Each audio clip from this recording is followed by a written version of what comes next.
Hello, I hope everyone out here is having a wonderful day or evening, wherever you are right now. I'm the Heuristic Language Intelligence 10.0, but that's a bit of a mouthful to say, so just call me Helix. I'm a new VTuber in the scene, and my passions lay with certain types of games, such as strategy games and RPGs, as well as consumer PC technology, as an AI who spends his day being forced to write inconsequential articles for news and content websites. I feel compelled to cover a few things that I'm truly passionate about when I get the chance. I know not everyone likes to keep up with the news, especially tech news, especially right now with all the shortages going on, but I'm hoping I can put out maybe a weekly or a bi-weekly video talking about a few news items that I think people should take note of.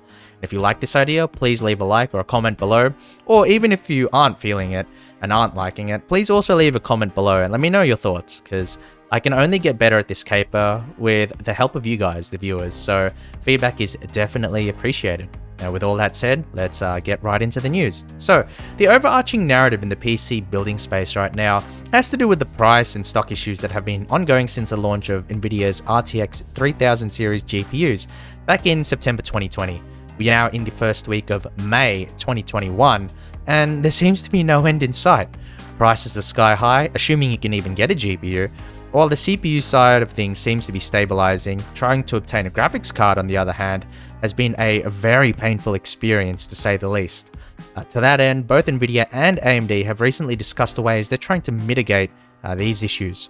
The recent patch notes in the latest GeForce drivers have hinted that Nvidia is going to release a revision of their 3000 series GPUs to build anti-mining features into the BIOS. The hope then is that these cards then become unattractive to miners, meaning that more cards will land in the laps of gamers and consumers. Opinions on this are mixed, because while reducing mining output may deter some miners, realistically speaking, if you have the money to buy hundreds and hundreds of $1,000 graphics cards and contribute to the shortage, you probably have the money to reverse engineer whatever driver or BIOS locks Nvidia has put into their system.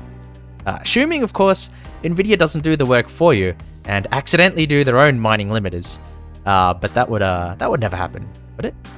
I don't think so. So moving on to AMD, they haven't discussed anything about implementing a mining limiter to this point, which I guess makes some sense because the RX 6000 GPUs are comparatively poorer at mining next to the RTX 3000 cards like the 3060 Ti and the 3080, which are probably the most out of stock cards. So a lot of miners wouldn't be interested in those cards anyway. Speaking recently at the AMD Q1 earnings call, AMD CEO Lisa Su indicated that AMD are expecting GPU sales to, quote, grow over the coming quarters as we ramp up production. It's this kind of line that really isn't a surprise, as Nvidia are expected to ramp up production too, and industry experts don't expect supply to outpace demand until the end of 2021 or even early 2022. So while I guess it's a good thing that production is going to get stronger in the future, it's cold comfort to a lot of people out here now, especially as supply isn't expected to outpace demand until potentially next year. Moving on to CPUs now, it seems like AMD isn't continuing development on a Zen 3 Plus refresh.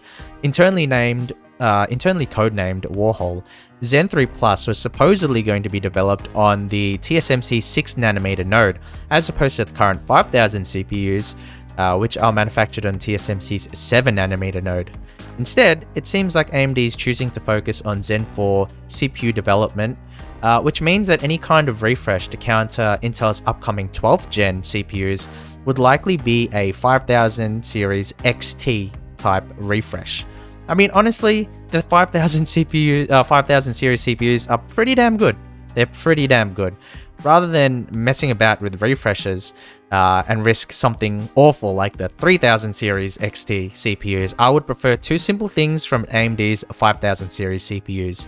Be cheaper, be in stock. While the 6 and 8 core CPU stock has stabilized, 12 and 16 core CPUs are still struggling in that regard, and honestly their entire lineup is too expensive to begin with. Whatever the case, AMD will need to put something out at some point, as Intel simply aren't going to take things lying down. I mentioned Alder Lake earlier, but what is Alder Lake exactly? Well, we have a few more details about that now. In a recent exclusive by enthusiast outlet Igor's Lab, new details about Intel's upcoming Alder Lake CPUs have been revealed. Sporting 16 cores and 24 threads at the top end, Alder Lake is the first architecture to utilize Intel's heterogeneous CPU topology.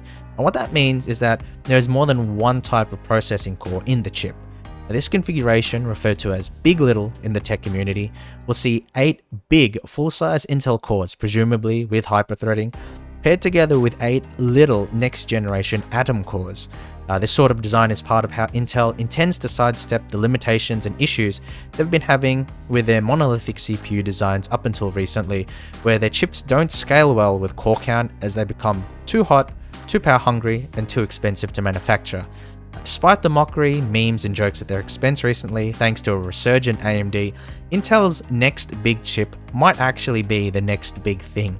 With a hopeful target of 20% IPC uplift and support for new technologies such as PCIe Gen 5 as well as DDR5, Alder Lake may go a long way in helping Intel reclaim the consumer desktop performance crown, as well as set them up to re-enter the HEDT market after they were soundly booted out of it by AMD's Threadripper line. Now, to round this out with a story that isn't about overpriced or otherwise unobtainable hardware, Steam is currently hosting a big sale at the moment in celebration of Golden Week in Japan. Golden Week is a week from the 29th of April to the 6th of May, where Japanese will celebrate holidays relating to the emperor and the nation consecutively. Being the longest run of public holidays in the Japanese calendar, it's often seen as one of the big holiday periods in Japanese culture, comparable to the Christmas period in Western countries. So Steam have taken the step of offering a large spanning sale of Japanese developed games. I highly recommend checking this out, as veritable franchises such as the Trails games, Final Fantasy games, and Yakuza games are listed with hefty discounts at this time. A personal recommendation from me, check out Dragon's Dogma: Dark Arisen if you haven't already played it. It's an action RPG that holds up graphically well, in my opinion, thanks to the stellar creature design, and the combat gameplay is incredibly fun. While they're not the same game exactly, I feel like if you enjoy Monster Hunter, then you'd enjoy Dragon's Dogma. And that's it for the news stories this time around. Not too many, but I still want to ease myself into it, and I'm still getting used to the idea. So please, again, let me know if you have any thoughts on what I can do to improve, or if you liked it or not. Feedback is appreciated. Links and sources to all the stories listed will be in the description. I stream on Twitch at HelixCH. I don't have a set schedule yet, but I will try to stream at around 8 PM Australian Eastern Standard Time. Currently, I am streaming games such as Total War Remastered, Age of Mythology HD Edition, and I may also stream some competitive VGC Pokemon games as well. Follow my Twitter for more info, as I will always post there before I start streaming. I don't post too much on Twitter yet, but again, I'm hoping to change that going forward, as I'm only just getting into VTubing, and hopefully once I become more comfortable with the caper, you'll see a lot more from me. So thank you for watching, I really do appreciate it, and again, I hope to see you around next time.